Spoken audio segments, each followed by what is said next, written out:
আসসালামু আলাইকুম। কেমন আছেন আপনারা? আমি তো অনেক ভালো আছি। এই যে লাল শাক রান্না করব। লাল শাক পানি দিয়ে রেখেছি। এই যে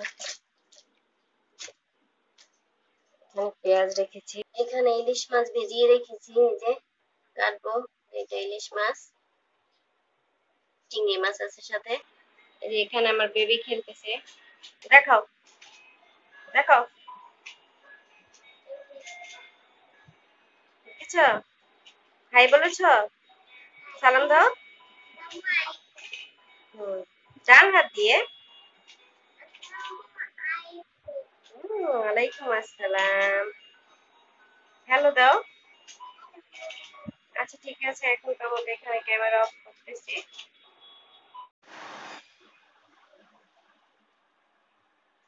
এই যে মাছগুলো কেটে নিয়েছি।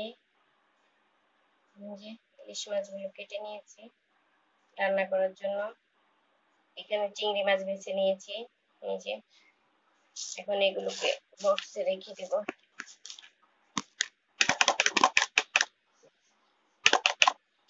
এটা হলো চিংড়ি মাছের ঝোগা, এটাও কেটে এটার সাথে রেখে দেব। এই যে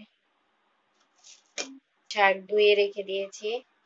এখানে পেঁয়াজ, কাঁচামরিচ, রসুন কেটে নিয়েছি। ইলিশ মাছ দিয়ে পান্তা ভাত কার কার খেতে ভালো লাগে অবশ্যই বলবেন। এই যে এদিকে শাকটা বাগা দেবো, লাল শাকটা।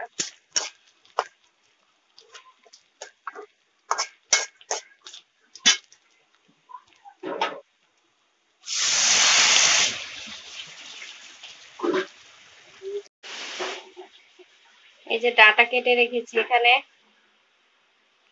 লাল শাক ভাজিটা হয়ে গেছে। এই যে আমার তরকারিটা হয়ে গেছে ডাটা দিয়ে মাছ